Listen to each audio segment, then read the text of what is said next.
Namaskar and welcome to the next episode of Devakshar, Self-Limitation, the self-imposed limitation of Sri Sarada Ma. So here she has her whole family with whom she is traveling, she's doing so many other things. So today we will see when she goes to Puri. The Bengal Nagpur Railway had by this time been completed. The mother travelled in a reserved second class compartment with Neel Madhav, the mad aunt, Golap Ma, Sister Lakshmi, Radhu, Master Mahashay's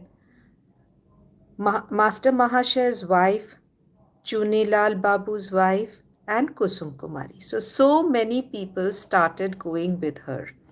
Swami Premananda and two devotees got into an inner circle compartment.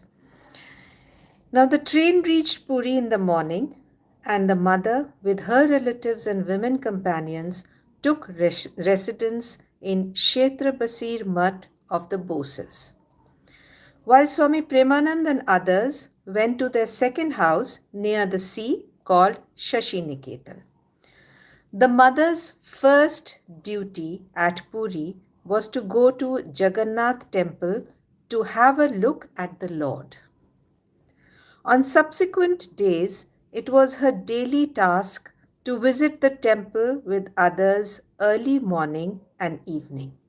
One day, there was arranged at her residence a katha by a temple priest, which consisted in relating the story and glory of Jagannath from the ancient books.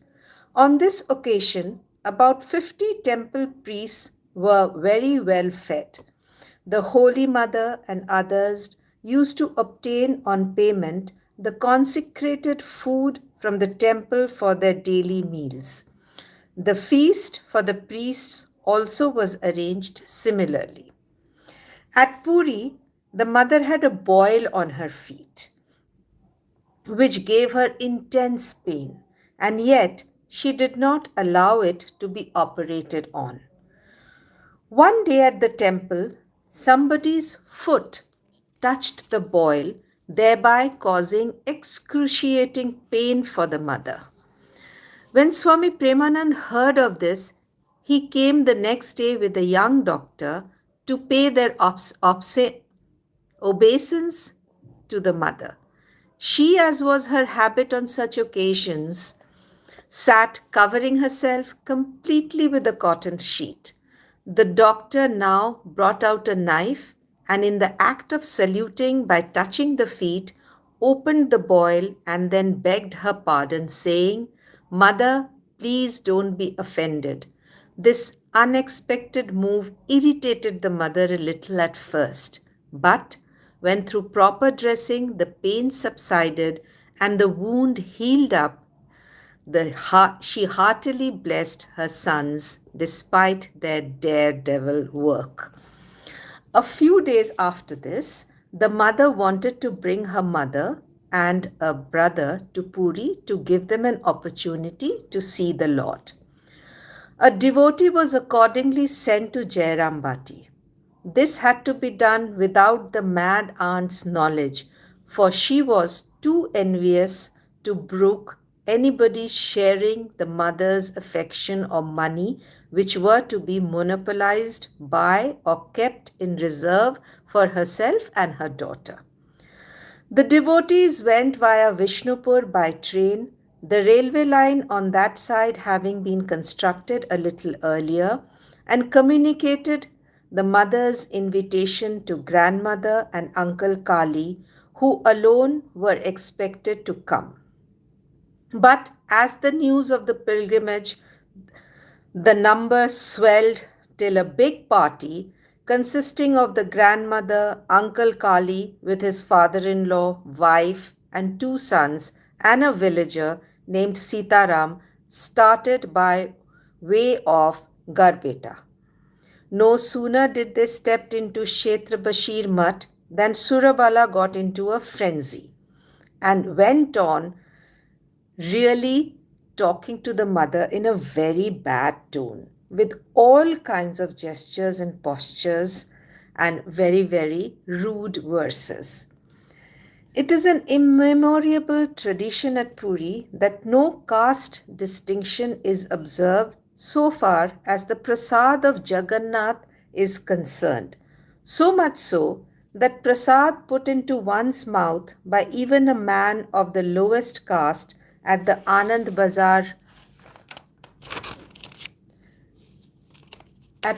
Bazar within the temple's precedent may not be refunded.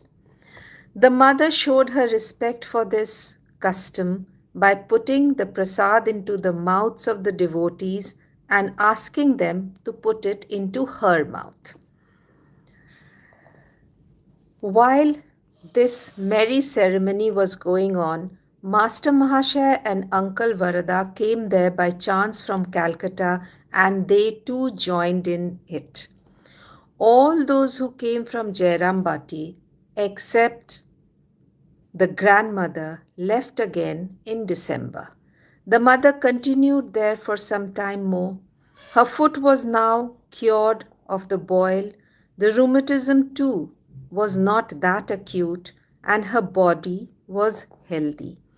Therefore, she moved about happily, visiting the sacred places such as the kitchen of Jagannath, Gundicha Badi, Lakshmi Jala, Narendra's Sarovar, etc. She also circumambulated the Jagannath temple and bathed twice in the sea. As her mind was cheerful at this time, she spoke of many anecdotes of the master's life and of Dakshineshwar days.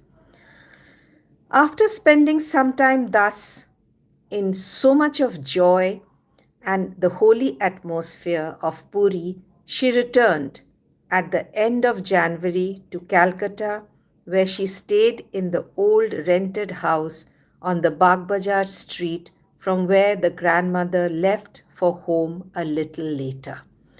So here we see that mother has so many people around her, so many, and she is limiting her ability, her self, by having to look after all these people.